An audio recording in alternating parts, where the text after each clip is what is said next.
Okay. Haven't done an update in a while. It's been a busy, busy last few days. So right now, Gabby is getting some medicine tea with the one of our hosts. So I thought I would just work on this while she was doing that. So Gabby right now is a little sick, got a bit of a cold, and so they're trying to make her feel better, so we don't have to worry about going to the doctor or anything. Let's see. Let's start with a few days ago. So we left India bright and early. Got to we left Chennai probably about 6:45, 7, something like that.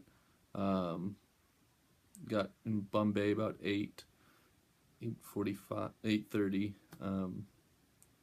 From there we went to Addis Ababa, I think is how you say it, which is a really small country near the Horn of Africa, so on the west coast. And from there we took a flight to Nairobi. Uh, we got into Nairobi about maybe 6 o'clock, and our host, he came with one of his guys to pick us up from the airport, and it's about a 6 hour drive. So, from about 6 till midnight, we rode back. Um, so we didn't really get to see a whole lot during the night because it's nighttime. Um, but the road was a good indicator of how far off the grid we were. It just sounded like it was just vibrating the car the whole way. It was crazy how not smooth it was, and for like a couple hours too. Like for the first like 3 or 4 hours, it was paved highway. But then we just reached this point where I went to kind of nice dirt roads, and then I went to not so nice dirt roads. So we got up the next day. We mainly just worked with just living their daily life. Took care of the animals with them. They have a ton of goats and cows. They do. I mean, I don't know how much you know about the Maasai tribe, but they are primarily hunting and herding people. There is no form of agriculture in terms of like farming of vegetables and produce and anything like that. There's nothing of that because there's not really any water or mechanism to really have agriculture on a large scale. So we worked with them in their herds, which was really fun. Actually, it's been a while since I've been home. At this point, it's probably been like 20 something, 30 something days, 20 somewhere in there. It was nice to work with cows. I hadn't done it in a little while, and I didn't realize how much I enjoy it. So that was really cool to get to do. So that was day one. Primarily, was just getting the lay of the land, meeting the people. We got up early the next day and went on safari. Spent the whole day out doing safari. For those of you who don't really know what that entails, pretty well, the Maasai tribe is right on the edge of the entirety of the savannah. So the reserve, the Nairobi Reserve we go into is specifically through their entrance, and for really as long as they've existed, the Maasai tribes kind of had rights to this land. So they really know the land, which has made working with them really awesome. So anyway, so they take us out, and you spend the day tracking animals pretty well, trying to hit what are called the big five. So elephants, lions, jaguars, I think cheetahs, no, hippos, and rhinos. Um, those are the big five: rhinos, hippos, lions, elephants, and jaguars. And you try to get to see all of those. The more of them you see, the higher quality the safari is considered. And that's not including, realistically, a lot of the other animals that I kind of would prefer to see. Right now is the Great Migration, so there is a lot of migratory herds here. Zebras, or as they're really enforcing, zebras, antelopes, gazelles, wildebeest, water buffalo, just massive numbers, just mind-boggling numbers of these animals. So you basically spend all day searching for them, hunting them, trying to find them. Instead of shooting them, which is, I guess, traditionally what they would do with them, you take a photo of them. So we've been taking a lot of pictures of them. They're actually really big on that. They're really like, did you get a good picture? Did you take a picture? Do you need to take a picture? Do we need to get closer for a picture? So we spent the first day doing that. The second day, a little less so. That was today. So we started the day off like yesterday. Actually, earlier. We started about 6:45. It was all going okay until we started trying to go over some what they call hills. I would consider them more than hills, but they call them hills. We're trying to go through the hills, and one of the shocks got busted on some rocks we were going over.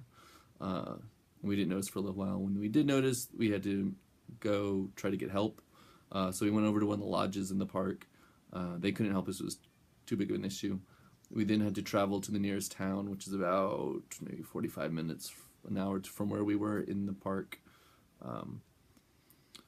And then we just kind of had to wait. It wasn't really that bad. It was actually kind of nice in a lot of ways. Gabby and I talked about the fact that we kind of enjoyed hanging out in this small African town, sort of getting an idea of what their daily life is like that aren't, with the tribe.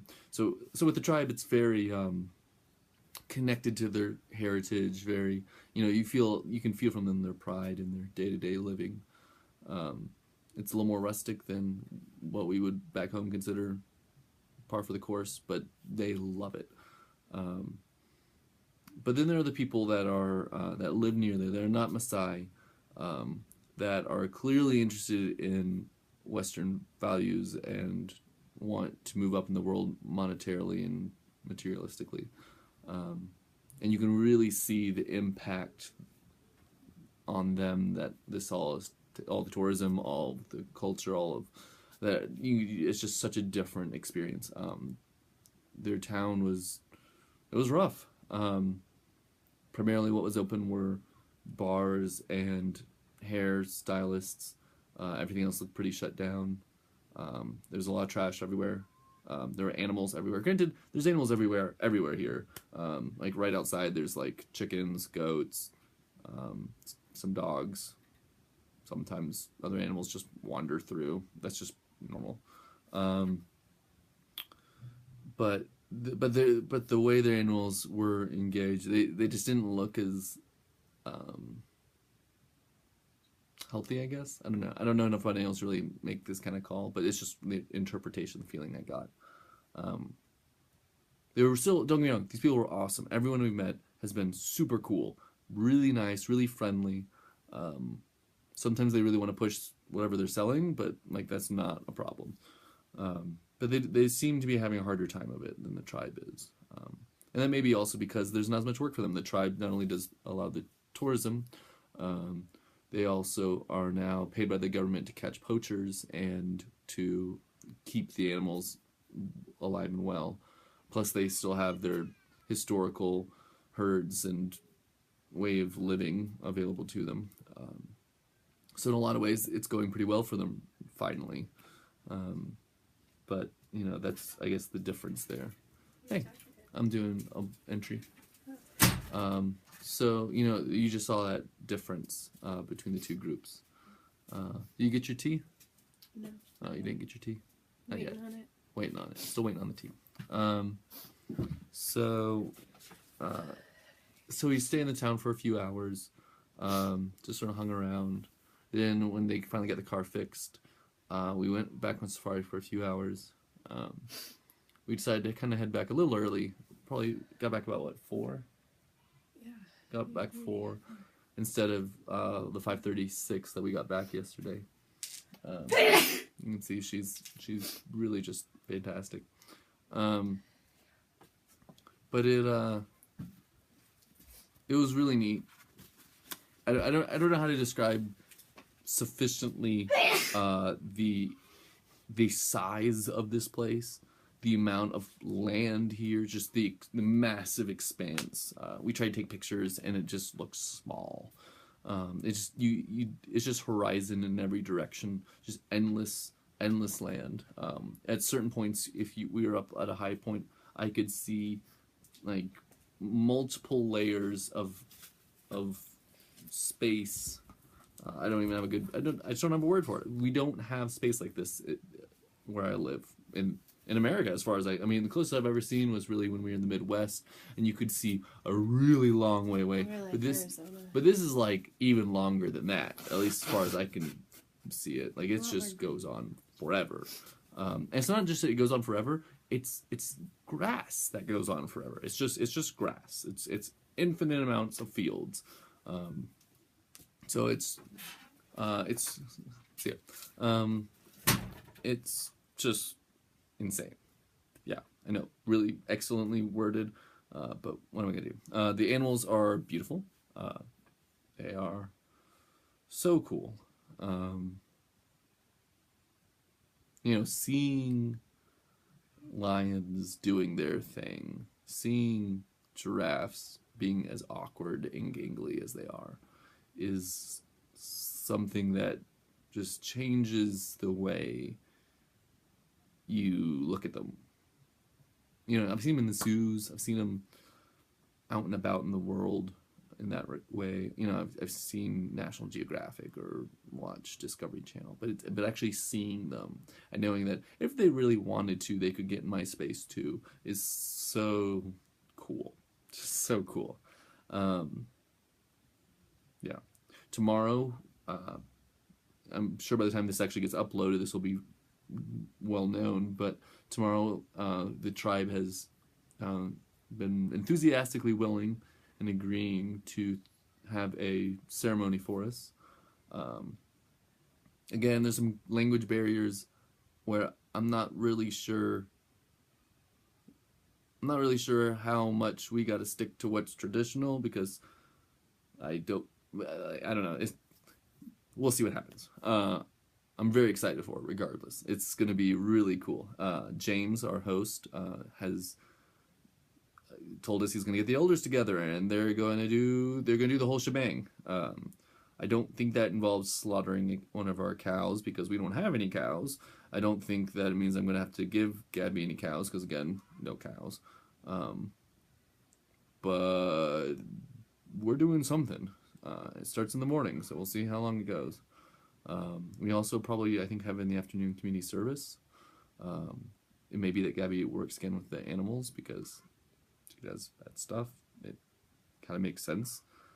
And honestly, she's benefiting from that as much as they're benefiting from her. It's been actually really neat because they've been able to, they were talking with her and showing her that they could pretty well tell you what diseases it's kind of horrific, but they could tell you what diseases the cow had, what illnesses it had, just by like looking at it. And apparently they're really accurate, like impressively accurate. So if some of that can rub off on her, that wouldn't hurt anything. I'm going to hopefully be doing some physical labor because I don't think they want therapy. So we'll see what we're doing for that tomorrow. After that, we leave the day after, bright and early. I think we're leaving here at like 6 a.m. that day. We'll arrive in Nairobi at noon. We might go to lunch.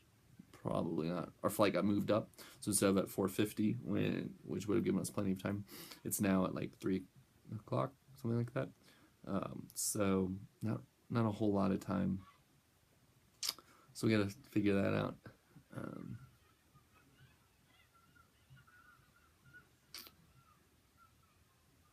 Yeah. There's so much to talk about. Both of us have talked about this. There's so much that we wish we could share and impart and talk about. But then you'd have like hour-long videos, And honestly, I can't believe anybody would want to watch that. Who wants to look at his face for an hour? Let's be realistic. Even my clients get to like talk during our sessions. So I did want to throw out a specific thank you to Gigi. That's Gabby's grandmother, also known as Joan Westgate. She made this possible. Like, there's no two ways about it. She made this part of our trip possible. We went her with it. We said, look, this is outside of our price range for what we planned. We think this is an excellent opportunity. We really want to do this. We're so close. Could you please help us? And she was like, yes, absolutely. This is a great experience. Go for it. So thank you, Gigi. Seriously, without you, we wouldn't be able to do this. We'd be in Nairobi, which would still be an awesome time, but this is the sort of thing that I think is going to stick with us for the rest of our life. Seeing Gabby play with little local kids and talk with tribesmen about their cattle has been some of the coolest images in my mind that I'm going to have for the rest of my life. Having this ceremony tomorrow would not have been possible if we weren't here, and become friends with them. So thank you for giving us this opportunity. Next, we go on to Prague. Both Gabby's parents and her brother will be joining us, as will one of my dearest friends, and I guess also one of Gabby's friends too. Brittany Burnett now, has been for a while, but she and I were in undergrad together. She's one of the best people I know. She's a firecracker, and she's going to be joining us in Prague also. So I'm really looking forward to seeing her, and I'm really excited to go up in a hot air balloon with Gabby's family. So yeah, this is so cool. Sorry we aren't so good about keeping up with any of this. Like I said, there's no power here, so there's not a whole lot about Wi-Fi. Technically there is a Wi-Fi, but it's like 1 megabyte a week or something like that. Which I'll mention this. It's fascinating. Everybody has smartphones. Everybody. There's nothing more bizarre than watching a guy who's carrying a knife and a spear whip out a cell phone in the middle of the savannah. Just throwing that out there. Yeah. Okay, I'm done. I'm gonna go take a nap. Bye, y'all.